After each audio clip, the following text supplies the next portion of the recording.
Fala rapaziada, tudo certinho? Bem-vindos ao meu canal, o canal Hugo Romariz, onde eu falo sobre os gigantes cariocas. E hoje o vídeo não poderia ser diferente, vou falar sobre o Clássico da Amizade. O Clássico da Amizade que compõe o Vasco e o Botafogo. E dessa vez o Botafogo saiu triunfando por 2-0 dentro de casa, no Newton Santos abarrotado de torcedor. Mais de 35 mil pessoas estiveram presentes no estádio para ver essa vitória. E de um Vasco que perdeu mais uma vez, segue na zona de rebaixamento. E aí eu vou começar agora o vídeo falando como foi a partida. Depois eu até vou falar a minha expectativa para ambas as equipes daqui para frente. Mas primeiro um grande resumão para você que não assistiu a partida. O jogo começou como todo mundo já esperava. O Botafogo tomando a frente, mesmo sem o Luiz Castro. Até porque se fosse jogar sem técnico, o Vasco também não tem nenhum técnico. Todo mundo esperava ali que fosse o Caçapa, o técnico, né, que chegou do Lyon e tal, para ser o interino, e realmente foi ele, não foi o Lúcio Flávio, que já tá lá no Botafogo há um grande tempo, que estava comandando o time B do John Textor, né, ali o time B do Botafogo. Então o Botafogo começou muito melhor a partida. Num dado momento o Vasco até ameaçou equilibrar, mas foi muito breve e o Botafogo continuou criando chances em cima de chances, empilhando as novas chances, e o Vasco foi ficando cada vez mais acuado na partida. Tiquinho Soares quase fez um golaço, o Júnior Santos errou bastante tomadas de decisão, o Luiz Henrique estava começando a pegar o jeito, e esse foi mais o primeiro tempo, assim, não, além da chance do Tiquinho ali, tiveram outras cabeçadas também na sequência. A bola parada do Botafogo é uma bola parada muito forte, muito bem treinada. E o time conseguiu criar boas chances, mas não resultou em gol. No segundo tempo, o técnico William do Vasco, né, o interino do Vasco, colocou o Eric Marcos. Logo no primeiro lance ali, o time do Vasco pareceu equilibrar um pouquinho o jogo no segundo tempo. Começou a entrar de fato na partida, acordou na partida. Mas logo com 8 minutos... Tiquinho fez jogada com o Luiz Henrique e saiu o gol do Botafogo. No que eu considerei uma falha do Léo Jardim, porque a bola passa entre ele e a trave. Não foi assim, foi total mérito do Luiz Henrique, chutou a bola ali, mas é uma falha, querendo ou não, do goleiro. Depois disso, o Vasco continuou, não ficou abatido com o gol, continuou tentando fazer o gol. Foi pro famoso tudo ou nada, mesmo com 10 minutos de jogo. O Vasco estava indo para cima do Botafogo, mas abrindo muito espaço para contra-ataque. O Botafogo começou a ser levou mais perigo na partida, e não conseguiu fazer o segundo gol. O Vasco continuou fazendo mais chance, mas nenhuma chance muito clara. Até que a Grielson errou uma bola no meio de campo. O Alex Teixeira correu com a bola sozinho, ficou cara a cara com o PR, e aconteceu que todo mundo até podia imaginar pela fase, né? O PR tá numa grande fase, o Alex Teixeira numa péssima fase, e eu só vou deixar até aqui a imagem sobre, cara, o que aconteceu que a bola não entrou. O PR ainda jogou para um lado errado, né? Ele se jogou para a direita e a bola foi no meio para a esquerda. Enfim, não podia ter errado esse gol, ia ser um do 1-1, o Alex Teixeira, mas total mérito também do Lucas Perry, que comemorou como se fosse um gol, até porque foi um gol, né? Que deixou o Botafogo ainda tranquilo e instável na partida. Depois disso, o Vasco continuou fazendo mais jogo, o Botafogo passou a se recuar para explorar o contra-ataque e conseguiu. Aos 50 minutos, Carlos Alberto, que entrou no segundo tempo, no lugar do Luiz Henrique, ele entrou, fez uma linda jogada individual, correu muito pela ponta esquerda, mais uma vez em cima do Pumita, mais um gol na lateral direita do Vasco. O Pumita chegou na bola, mas chegou mole na bola. É outra coisa que eu não entendo. Vou deixar também a foto aqui dessa vez, que o Pumita passou à frente e mesmo assim não conseguiu pegar a bola. Mas, mais uma vez, um lindo mérito do atacante, que aí sim, finalizou muito bem e o Léo Jardim não tinha muito o que fazer. Depois disso, 51, 52 minutos, era o acréscimo, não teve mais um grande ataque, não teve mais ataque. Foi mais a comemoração e aí o Rafael Claus, o árbitro da partida, encerrou o jogo. Agora sobre a expectativa de ambos os times.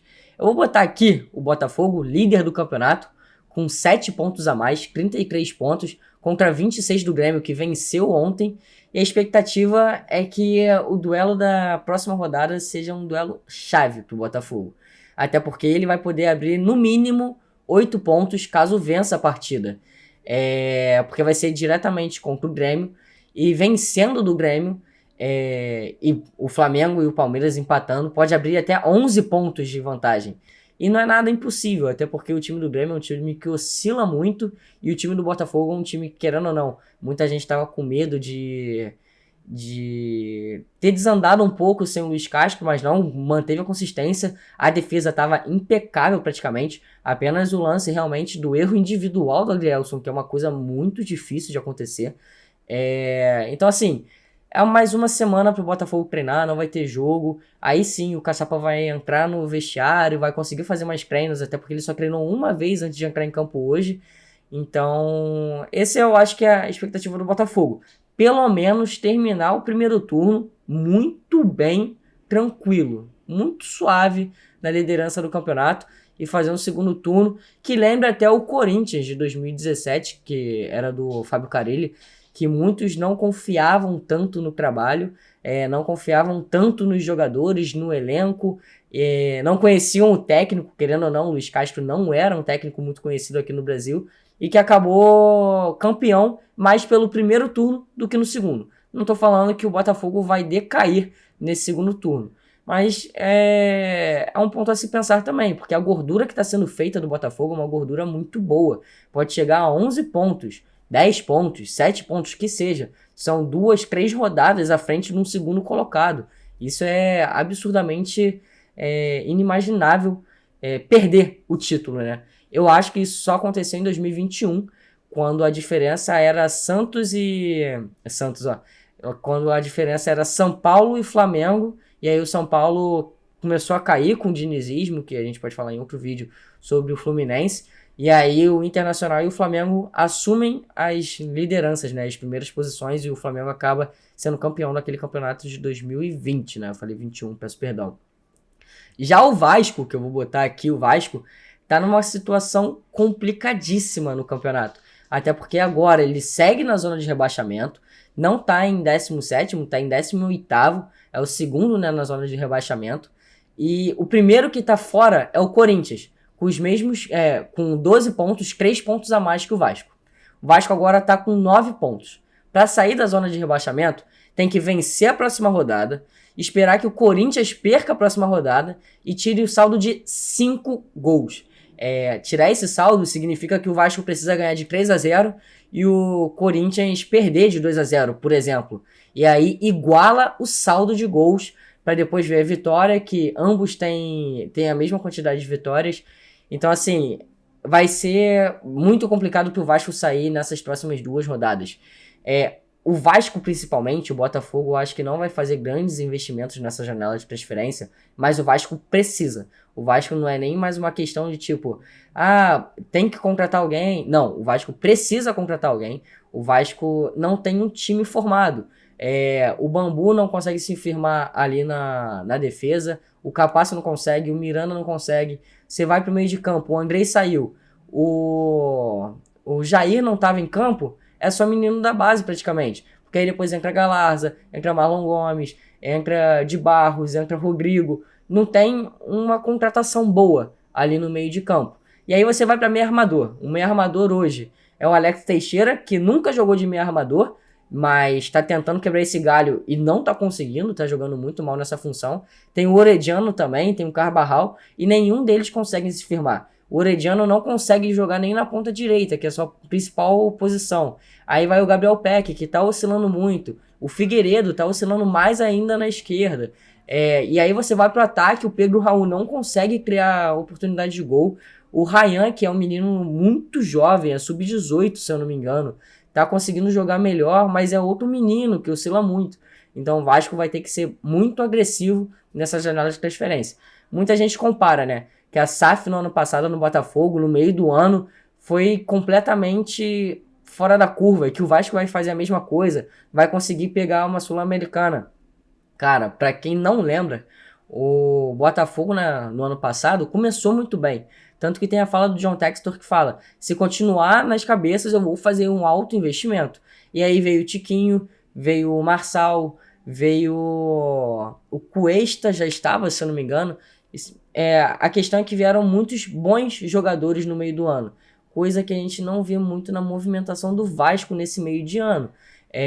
Tá sendo muito cogitado nomes como o Medel, que é veterano, o Fernando, que é um veterano, mas é muito difícil de sair, o Lanzini, que tem um alto salário, e aí contratou de fato o Serginho, que é, como muita gente já está especulando, uma incógnita, uma dúvida. Ele mesmo falou isso na coletiva de imprensa de sua apresentação, que ele prefere ser essa dúvida e não criar tanta expectativa no torcedor, e que ele tem que se adequar o mais rápido possível no futebol do Vasco para poder suprir essa carência, principalmente nas pontas que não estão tendo bons velocistas regulares. Como eu já citei, Peck e Figueiredo estão oscilando bastante. Esse é o vídeo, espero que vocês gostem. Podem dar dicas também, eu vou agradecer demais. Esse então foi o primeiro vídeo de fato falando sobre uma partida, falando sobre um jogo, um time específico. No caso agora foi um clássico, né? Nada melhor para comentar sobre esses jogos. Eu vou falar então também sobre jogos decisivos ou jogos importantes em cada temporada.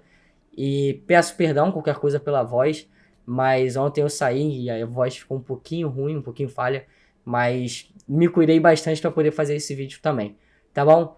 Meu muito obrigado, mais uma vez, peço que sigam o canal, compartilhem o canal, se inscrevam, curtam e comentem, porque vocês comentando eu vou conseguir ver cada um, obviamente, e agradecer a todos e ver o feedback, que aí eu posso melhorar também, tá bom? Então, muito obrigado, rapaziada. Tamo junto, rapaziada. Até o próximo vídeo. Valeu!